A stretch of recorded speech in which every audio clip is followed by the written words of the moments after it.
Vamos ler aqui a palavra de Deus, no capítulo 17, do 8 ao 18.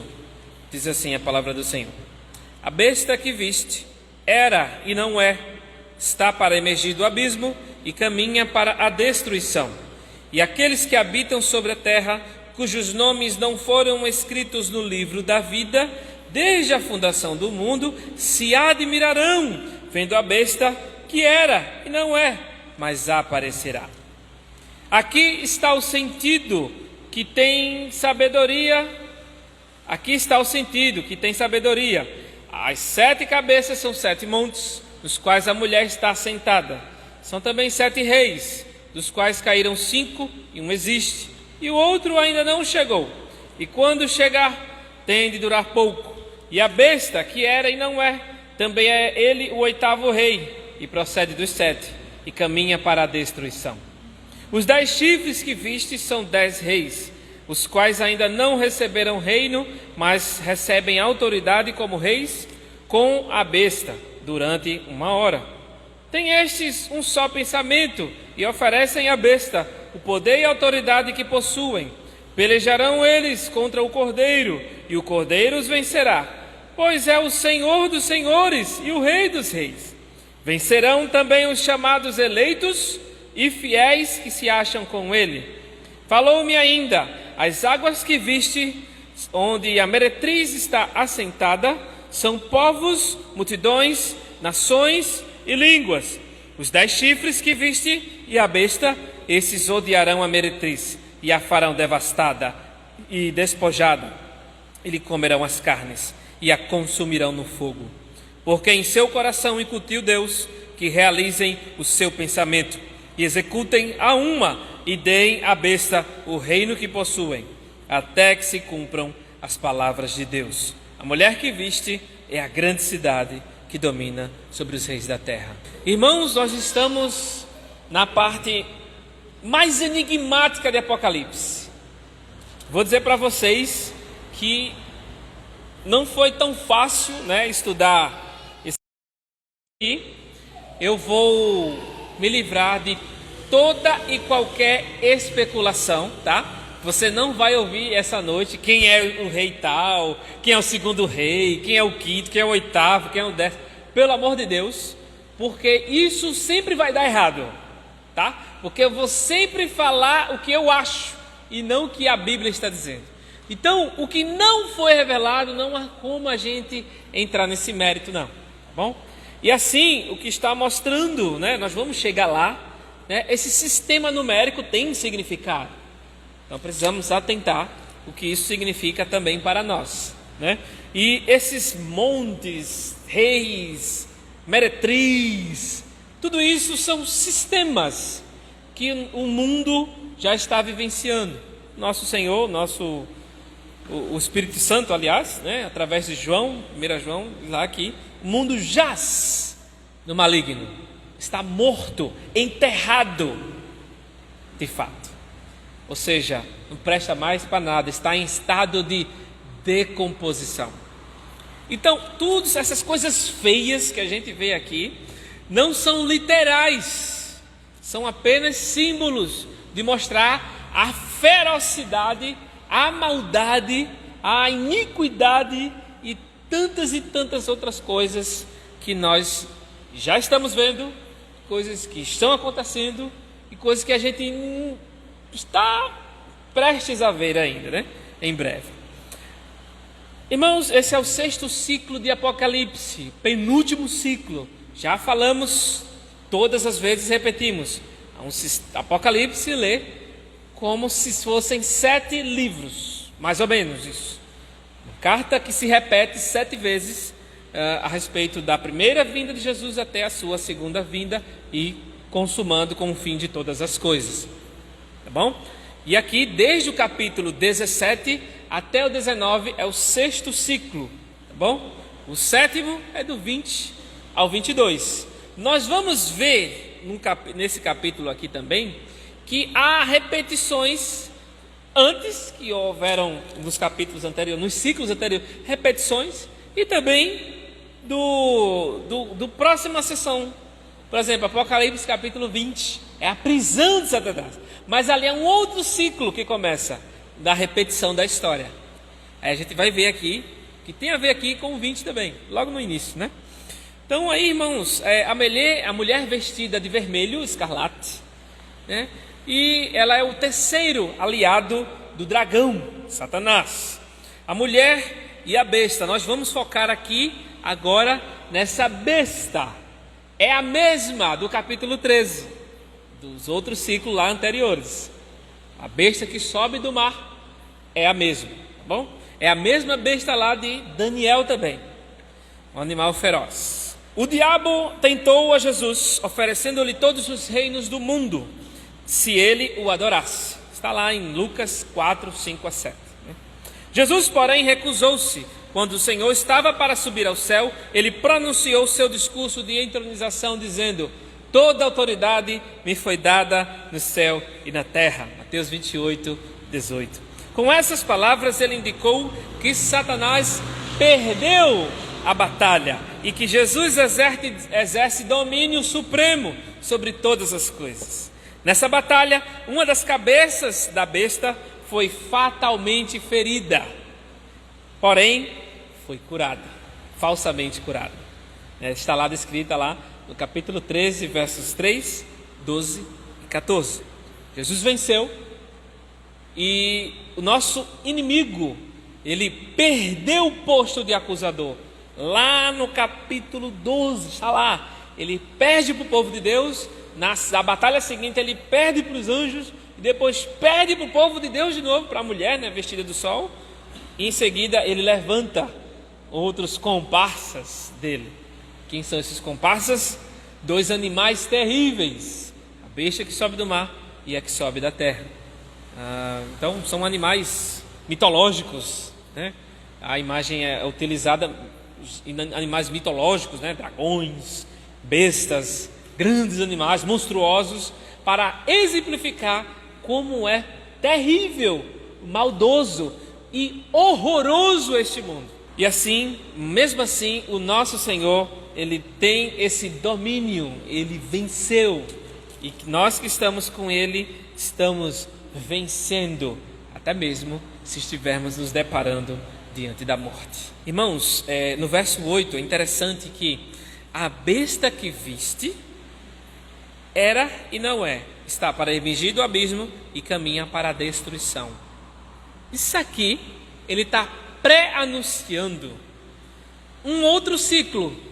Lá, ele está combinando lá com Apocalipse capítulo 20, que fala que Satanás foi preso. E ele foi solto e tinha pouco tempo para ser destruído. Com certeza, né? A besta, sendo uma aliada de Satanás, também é o mesmo destino do inimigo, tá? Ela tem o mesmo destino. Ela era, não é. Está para emergir, 4 estágios, né? Está para emergir do abismo e caminha para a destruição. Tem um começo, meio e fim. O nosso Deus não. Ele é de eternidade a eternidade. Bom, e aqui é uma tentativa também de imitar o povo, imitar a Deus. Nós vemos que em todo o Apocalipse o inimigo ele sempre está imitando. Isso se chama paródia, imitação de Cristo. A falsa trindade, né? Satanás, a besta da terra e a besta do mar, por exemplo, né? Temos muitos exemplos aqui. Isso aqui está imitando aquele que é, que era e que há de vir, tá? E aqui, irmãos, desses 4 estágios, essa fórmula tríplice, como nós falamos para vocês, está mostrando o caminho do inimigo e todos os seus capangas. No passado, Satanás existia, que ele era, no sentido de que ele existia antes da ação dos anjos, né? Da ação do anjo. Estou falando de Apocalipse 20, né? Aquele que não é, e aquele que era, né? Aquele que não é, ele diz assim: ele é fechado no abismo. Está mostrando que ele não é. Ou seja, esse fechado no abismo, ele está derrotado, mas não ainda completamente. Foi derrotado, foi preso, foi detido, perdeu o seu posto de acusador, tá? Mas então, depois disso, é necessário que ele seja solto por pouco tempo, que está aí se encaixa com o texto daqui de Apocalipse, né? De 19, 17 e 8, que diz: está para emergir do abismo. O que é esse abismo? Não é o inferno, irmãos. Não é o inferno onde as pessoas estão lá. As pessoas pensam que o diabo está com um tridente cutucando as pessoas no inferno. Não é bem assim. Existe uma prisão que é para os demônios, que Pedro chama de Tártaro. Nós já explicamos isso em algumas das outras sessões passadas, não vamos falar novamente. Abismo, irmão, se você já viu aquelas reportagens, o que é que está simbolizando o abismo? Aquelas reportagens de fundo do mar. Cada vez que você avança no oceano, fundo do mar, né? Ali, aqueles mais, acho que uma máquina, acho que um robô já chegou aí a mais ou menos 11 mil metros de profundidade, né? O ser humano só consegue até chegar a 5 mais ou menos, por causa da pressão da água, senão, né, o corpo humano não suporta. E aí existem abismos debaixo do fundo do mar, né, onde se encontra também lavas vulcânicas e tal. Então, simbolizando isso, para que tenha uma ideia do que é abismo, é algo profundo. A luz do sol não chega no abismo, irmãos. É profundo, é escondido, é uma negrura das trevas. E espiritualmente falando, o abismo é o lugar de profundas trevas, onde está, onde foi preso algumas entidades demoníacas. E aqui está simbolizando, irmãos, que ele perdeu sua autonomia. Lembra lá que ele disse para Jesus: eu te darei todos os reinos do mundo, porque a mim me foi entregue. Te darei todos os reinos se prostrado me adorares, porque a mim me foi entregue. Então, ele ali era o acusador, estava passeando na terra, como nos tempos de Jó. Mas depois que Cristo venceu, ele perdeu essa autonomia e está desesperado, porque agora foi solto e tem pouco tempo. Bom, o anticristo emerge da residência de Satanás, o abismo, com o expresso propósito de destruir todo e tudo que promove a causa de Cristo. Lembra aqui no verso 8, que ele caminha para a destruição. E aqueles que habitam sobre a terra, cujos nomes não estão escritos no livro da vida desde a fundação do mundo, se admirarão vendo a besta que era e não é, mas aparecerá. Que simbolizando o anticristo, né? Que ele provém desse sistema maligno, econômico, militar, político e todos os sistemas culturais, tudo que envolve a sociedade como um todo, irmãos. Desde todas as eras, tá bom?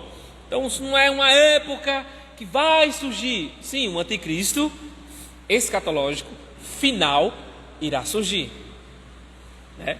Governo mundial e por aí vai, né? Mas em todas aqui por exemplo, umas figuras que se encaixavam nesses textos eram os imperadores romanos.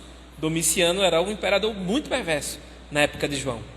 Então tem tudo a ver também com os irmãos aqui, com a época em que João está vivenciando. Então são profecias que se cumprem e tem estágios de cumprimento. Elas se cumprem lá na época de João e também lá no tempo final. Tá bom? E aqui, queridos, esse texto está repetindo o que os adoradores da besta do capítulo 13, né?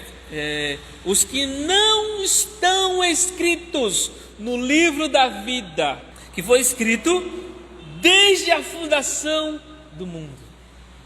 Veja como Deus detém todos os seus eleitos, toda a história. Deus detém tudo.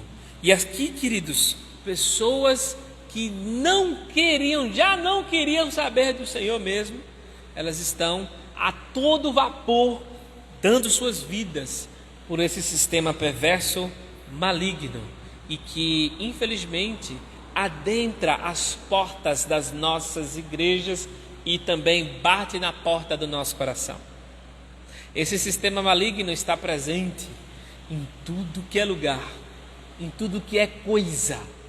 Esse sistema maligno começa dentro do nosso coração. Por isso essas pessoas, elas gostam desse sistema, porque agrada o ego das pessoas. Um exemplo, programas de fofoca de artistas.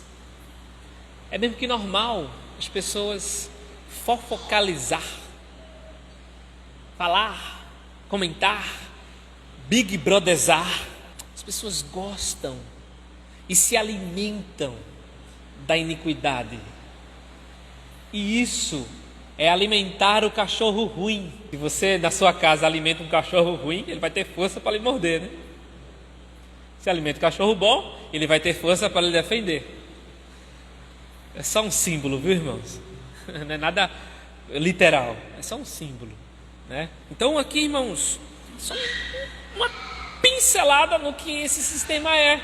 Ele está no celular, ele está na televisão, ele está na rua, ele está na empresa, ele está nos estudos, enfim, está em todas as instâncias da sociedade. E todos os que não são do Senhor estarão adorando esse sistema.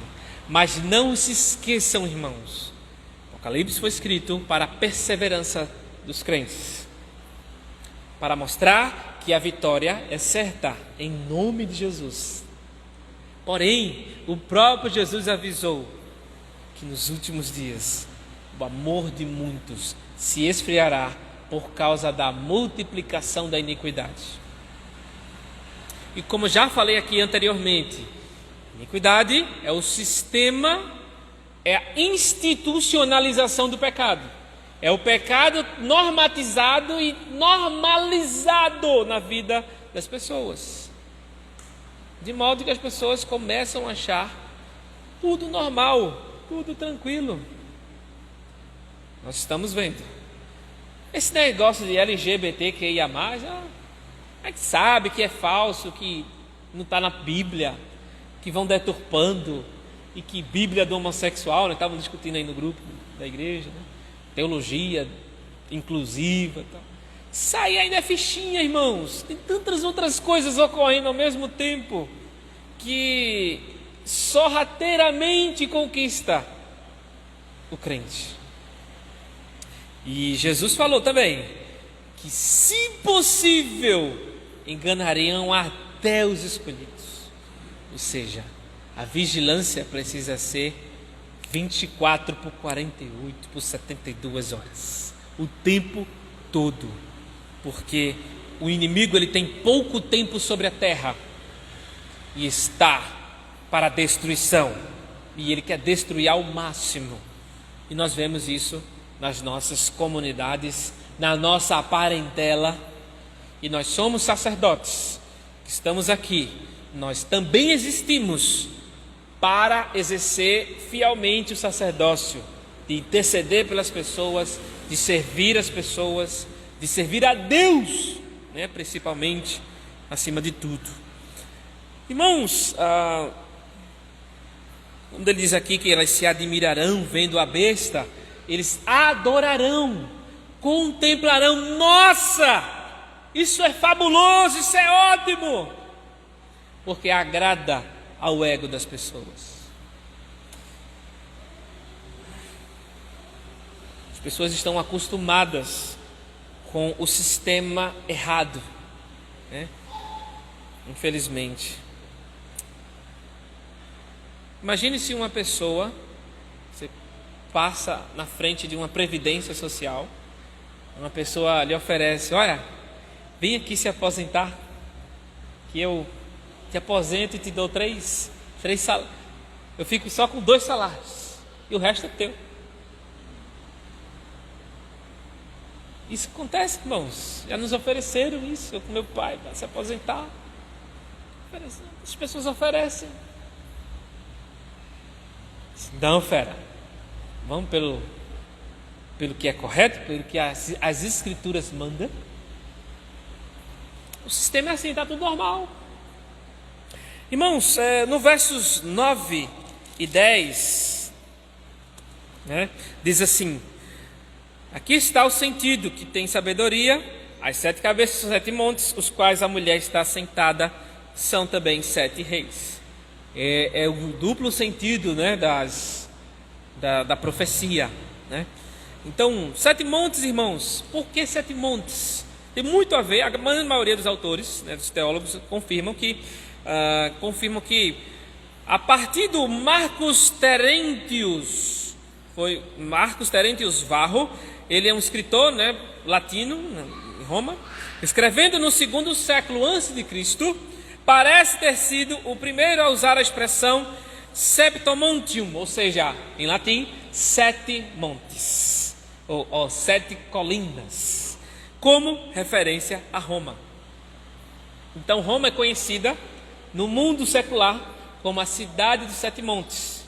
E até colegas nossos que já foram também em Roma dizem que lá tem 7 colinas ao redor da cidade. Isso é geografia, né? Então, no Antigo Testamento indica que montes podem simbolizar poder político, como é evidente nas seguintes passagens. Por exemplo, Jeremias 51, 25 diz assim: estou contra você, ó montanha destruidora, você que destrói a terra inteira, declara o Senhor. Daniel 2, 3 diz assim: mas a pedra que atingiu a estátua tornou-se uma montanha e encheu a terra toda. Irmãos, em outros textos do Antigo Testamento, montanha simbolizando esse poderio mundial de político, né? Poderio político que se levanta contra Deus, que se levanta contra o Senhor. E aqui, porque também nesses 7 montes tem a ver com os irmãos lá. Os irmãos estão recebendo o Apocalipse primeiro do que nós, logicamente. Então tem a ver com eles. Depois, com certeza, no futuro. Então, qual era o poder mundial naquele momento? Roma. Irmãos, é interessante, mas muito cuidado, né, para não achar que no verso 10, por exemplo, ele diz assim: dos quais cairiam 5, um existe e o outro ainda não chegou, e quando chegar, tem de durar pouco. Aí o verso 11 diz assim: a besta que era e não é, também é ele o 8º rei, procede dos 7, caminha para a destruição. Veja que trocadilho de palavras. Então, a gente considera, né, eu e muitos outros irmãos, a parte mais difícil de Apocalipse são esses 11 versículos que nós estamos nos deparando. Então, muito enigmático. Ao longo da história, muitos tentaram dizer: isso aqui era o imperador Júlio César, aqui era o Nero, aqui é fulano, aqui é cicrano. Irmãos, não é possível saber se faz referência aos imperadores romanos, tá? Porque o texto está mostrando que é um poderio político, tá?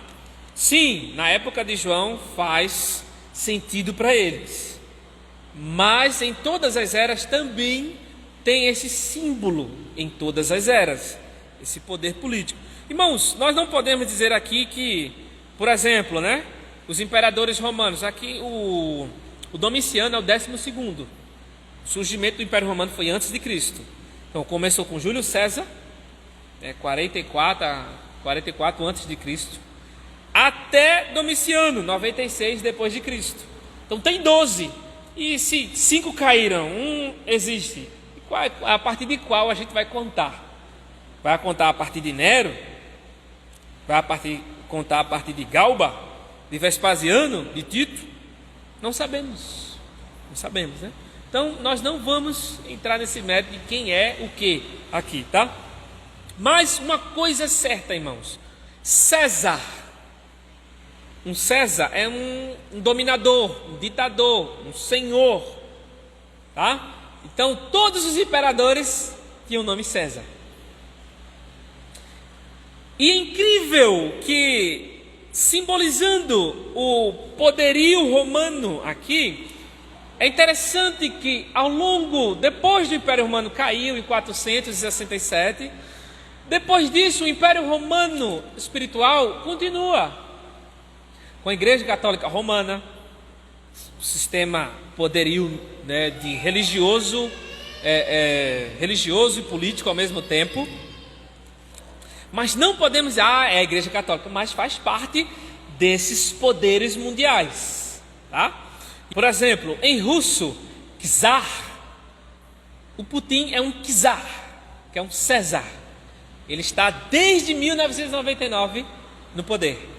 É um César, é um governante, é um rei, é um dos reis que aí exerce seu poder militar, econômico, influente e opositor a Cristo e ao Senhor, né? E ao povo de Deus. Kaiser, em alemão, já vem a cerveja Kaiser? É um termo alemão, é o mesmo que César. Sabia disso? Então, na Primeira Guerra Mundial, Kaiser era o título do presidente, do ditador alemão. O Hitler é um tipo de Kaiser na Alemanha, por exemplo. Mas antes do Hitler tinha outros Kaisers, né? E assim, irmãos, nós podemos entender que esse poderio mundial, esse sistema maligno, ele faz jus, ele é evidente, ele ocorre, ele acontece até que Cristo venha. Bom, no Apocalipse, sempre que os santos caem sobre seus rostos em adoração, né? E caem sobre seus rostos em adoração. Mas quando o verbo cair refere-se aos incrédulos, ele significa perecer. Por exemplo, temos o grito: caiu, caiu, a Babilônia, a grande caiu. Irmãos, por que estou lendo isso para vocês? No verso dos quais caíram 5. Esse cair é o mesmo que morrer, tá?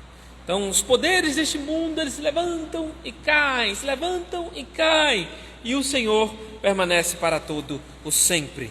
E nós não sabemos, né, de que esse trocadilho, né, que império, na realidade 5 já foi, o 6º vai virar, enfim. Mas uma coisa nós sabemos, irmãos, que esse 8º que ele fala no verso 11, ele procede dos 7. Ou seja, esse 7º reino pode ser visto como o título coletivo para todos os governos anticristãos entre a queda de Roma e o império final do anticristo, que surgirá para oprimir a igreja nos dias imediatamente precedentes à segunda vinda de Cristo, antes da vinda de Cristo. A besta, pois, não é um dos 7 governantes, esse 8º aqui que aparece, né?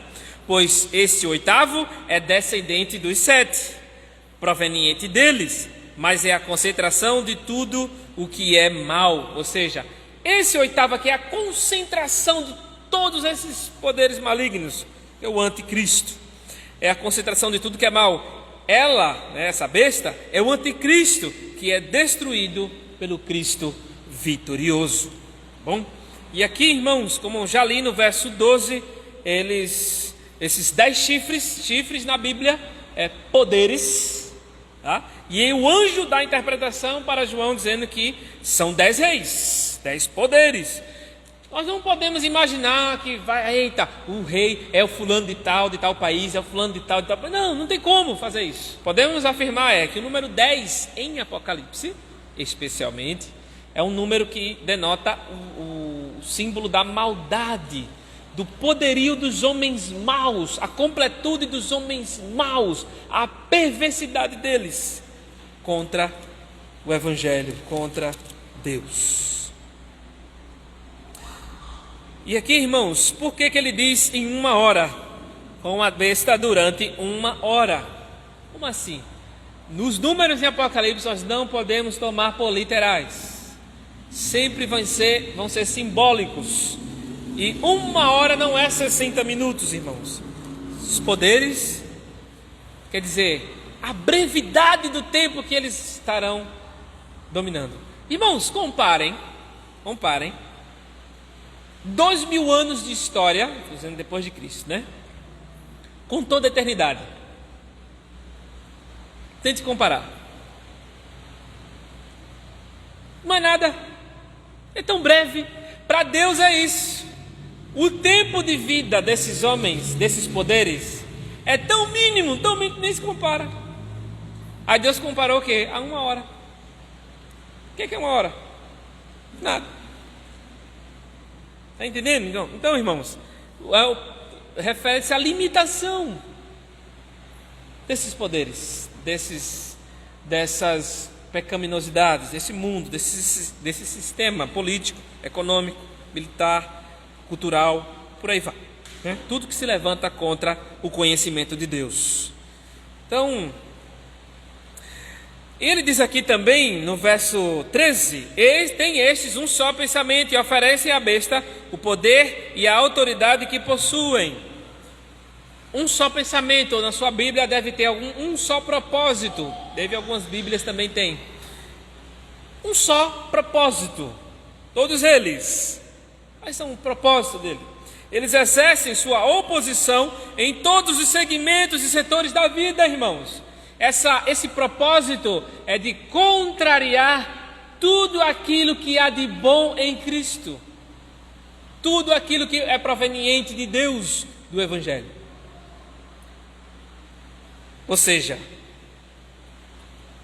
em todos os segmentos e todos os setores da vida, eles têm um só propósito.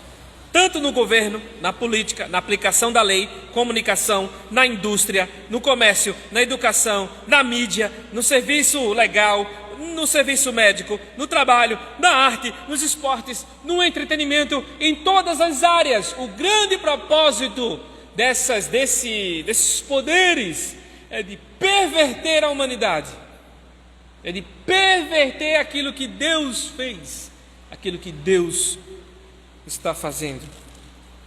Se a gente for listar aqui, irmãos, vai ter que passar a noite toda falando desse propósito maligno do inimigo, juntamente com seus comparsas, né? No entretenimento, por exemplo, você vai assistir um filme hoje, é cheio de petrado de ideologias, irmãos. Eu assisti um filme com meu sobrinho, filme de super-herói, no cinema. Lá só teve cena de sexo implícito, não explícito, mas foi implícito. Filme para pré-adolescente, para adolescente. Tinha lá beijo gay naquele filme. E as pessoas vibravam. Que maravilha! Vibração total. Você vai assistir uma série. Eu não consigo passar do primeiro capítulo da série. Porque no primeiro capítulo eles já colocam sexo lá. Tem que pular, tem que ficar pulando as partes. Tem que estar adiantando, porque senão você não consegue assistir. Está tudo contaminado, irmãos, e tudo sendo tratado como normal. Meu filho fica em casa. Mas, irmãos, meu filho não, já vi pessoas disserem, né? Meu filho não participa com os amigos na rua, ele não se mistura com essas gentalhas, mas o filho só vive trancado no quarto, consumindo, sabe Deus lá o quê? Tudo contaminado, irmãos. Não tem para onde correr. Se estiver na rua ou dentro de casa, tem que estar o tempo todo vigilante. Nosso coração, principalmente. Então, todos os setores estão contaminados. Alguém já perguntou que a política nacional tem jeito? Aí, o grande estudioso falou: tem não. Infelizmente, é de mal a pior. Parece uma teologia desmotivadora, né? A gente fala, poxa, de mal a pior, então não vou fazer mais nada. Não, irmãos, é para exercermos nosso papel cidadão. Sim, com responsabilidade, sem negar, né, que somos do Senhor e preferimos valores que são do Senhor, né, bíblicos. Mas, infelizmente, esse mundo não vai melhorar. Não vai. Pode ser quem for do poder, vai piorando, infelizmente. Apocalipse está mostrando isso, mas está mostrando também que há um povo vitorioso nisso, diante de tantas atrocidades, né, que ocorrem. Irmãos, no versos 14 e 15, é interessante que no 14, ele pelejarão eles contra o Cordeiro, e o Cordeiro os vencerá, pois é o Senhor dos senhores e o Rei dos reis. Olha, irmãos, é uma batalha mesmo que desigual, vamos dizer assim. Como assim uma batalha desigual? O que é os poderes desse mundo e Satanás, junto com todos os seus anjos e os homens, contra Cristo? Nada, irmãos, nada. É uma batalha desigual, né? Ou seja, é em vão, é perdida, tá? Então, essa peleja, essa guerra, que ele chama de batalha final, sei lá, está mostrando que no período do anticristo, tá? Mas, irmãos, cuidado, né? Para não achar que Jesus vai vir de cavalo lá no Monte Sião, lá de Israel, e vai lá desembanhar uma espada, e vai lá sair de cavalo guerreando. Irmão, tem toda uma simbologia, porque esse texto aqui está pré-anunciando a batalha final que está lá em Apocalipse 19, tá bom? Que a gente vai chegar lá. Mas está mostrando que todos são perdedores. Somente é vencedor quem está com o Cordeiro. Ele não coloca aqui leão, porque quem foi sacrificado, o símbolo de Cordeiro é de sacrifício que venceu. Ele morreu, mas ressurgiu, tá? Então, por que Rei dos Reis e Senhor dos Senhores? A gente repete tanto essa expressão magnífica, né, da palavra de Deus. Essa expressão, queridos, ela denota Rei dos Reis. Rei é aquele que... Rei de Reis, no caso, a expressão é muito do Antigo Testamento, tanto o Rei dos Reis como o Senhor dos Senhores. Os reis deste mundo são quem? Quem são os reis deste mundo? Os políticos, os governantes, os juízes, os presidentes. E os senhores, quem são? Os bilionários, os donos das megas empresas, os donos de petroleiros, e por aí vai. Os políticos e milionários, né? Que exercem domínio e poder sobre toda a impiedade aqui neste mundo, né? E fomentam sobre isso. Eu vi uma reportagem da BBC, os bilionários ficaram mais bilionários com a pandemia. Não é de se espantar, né? E aqui ele é Rei dos Reis, Senhor dos Senhores. O título Rei dos Reis denota a soberania e autoridade. O título Senhor dos Senhores significa majestade e poder. Rei, poder político. Senhor, poder econômico. Ou seja, nosso Senhor domina sobre tudo, sobre todos eles. O Senhor dos Senhores, o dono de toda a riqueza do mundo. Então o Senhor é Senhor dos Senhores e Rei dos Reis. Esse é o posto em que Jesus ocupa na eternidade, né? Irmãos, os eleitos, aqui no verso 14, né? Segunda parte diz assim: vencerão também os chamados eleitos e fiéis que se acham com ele. Irmãos, escolhidos pela graça soberana de Deus, fiéis, chamados e firmados no Senhor, exercendo responsavelmente o chamado à adoração e ao Deus único. Somos escolhidos pela graça de Deus e também fiéis porque fomos chamados e somos chamados a viver uma vida de gratidão, fiel a Cristo Jesus, nosso Senhor. Deus também espera que os eleitos, os chamados, os fiéis se mostrem agradecidos por sua graça eletiva. Assim, confiam nele, aceitando sua palavra na fé, comprovam que o amam, obedecendo fielmente a sua palavra. Bom, enquanto o mundo obedece ao seu próprio sistema, a sua sociedade, as pessoas, nós procuramos obedecer ao Senhor. Esses são os servos do Senhor. E aí no verso 15, irmãos, a meretriz está assentada sobre as águas. São os povos deste mundo. né? O próprio texto está traduzindo isso para nós. Ao lermos no verso 16, os 10 chifres que vistes e a besta, esses odiarão a meretriz e a farão devastada e despojada, e lhe comerão as carnes e a consumirão no fogo.